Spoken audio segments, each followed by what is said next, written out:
जय माता दी। नाग पंचमी पर हम सभी नागों की पूजा करते हैं। नागों को पंचमी तिथि बहुत ही प्रिय है, पर क्या आप जानते हैं कि क्यों है उन्हें ये प्रिय? कैसे हुई थी उनकी उत्पत्ति और क्यों उनकी ही माता ने उन्हें मृत्यु का श्राप दिया था? तो आइए सुनते हैं ये पौराणिक कहानी। भविष्य पुराण के अनुसार महर्षि कश्यप की कई पत्नियां थीं, जिनमें से एक का नाम था कद्रू और दूसरी का नाम था विनीता। एक बार महर्षि कश्यप ने अपनी पत्नी कद्रू से प्रसन्न होकर उन्हें तेजस्वी नागों की माता बनने का वरदान दिया। इस तरह हुई कई सांपों की उत्पत्ति। वहीं ऋषि कश्यप की दूसरी पत्नी विनीता पक्षीराज गरुण की माता बनी। कद्रू और विनीता के बीच हमेशा ही ईर्ष्या की भावना रहती थी।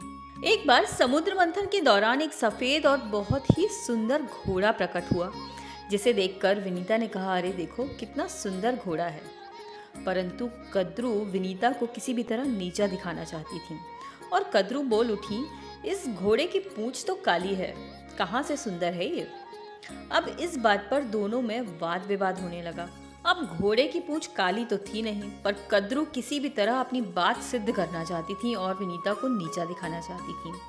तो वो अपने पुत्रों नागों के पास गईं और उन्होंने उनसे कहा कि तुम जाओ और उस घोड़े की पूंछ से छोटे छोटे नाग बनकर लिपट जाओ, ताकि उसकी पूरी पूंछ काली हो। परंतु नागों ने ऐसा करने से मना कर दिया और कहा कि हम सत्य के मार्ग पर ही चलेंगे। आप दोनों माओं के वाद विवाद में हम किसी गलत राह पे नहीं जा सकते। परंतु अपने पुत्रों की इस सत्य मार्गी बात पर माता कद्रू बहुत क्रोधित हो गईं और उन्होंने अपने ही पुत्रों को श्राप दे दिया।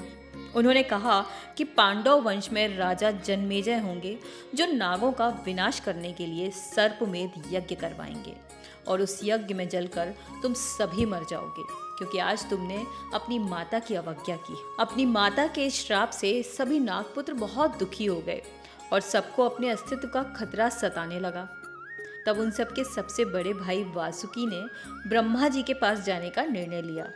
वे ब्रह्मा जी के पास गए और उन्होंने सारी कहानी ब्रह्मा जी को सुनाई। तब ब्रह्मा जी बोले कि तुम चिंता मत करो, तुम्हारी एक बहन होगी जरत्कारु। उसका विवाह जरत्कारु नाम के ऋषि से ही होगा और इन दोनों से आस्तिक नामक पुत्र उत्पन्न होगा और वह इस यज्ञ को रोकेगा और नागों की रक्षा करेगा। जिसे सुनकर सभी नाग बहुत प्रसन्न हो गए। इस तरह समय आने पर राजा जन्मेजय ने राजा परीक्षित की सर्प द्वारा मृत्यु होने पर नागवंश का नाश करने के लिए सर्पमेध यज्ञ का आयोजन किया। इस यज्ञ में लाखों करोड़ों नाग जलकर भस्म होने लगे। पर जब आस्तिक मुनि वहां पहुंचे तो उन्होंने नाग यज्ञ को रुकवाया और नागों के ऊपर ठंडा दूध, जिससे नागों के शरीर को ठंडक मिली, और साथ ही धान का लावा रखा, जिससे नागों का जीवन बच गया और नागों का अस्तित्व धरती पर बाकी रह गया।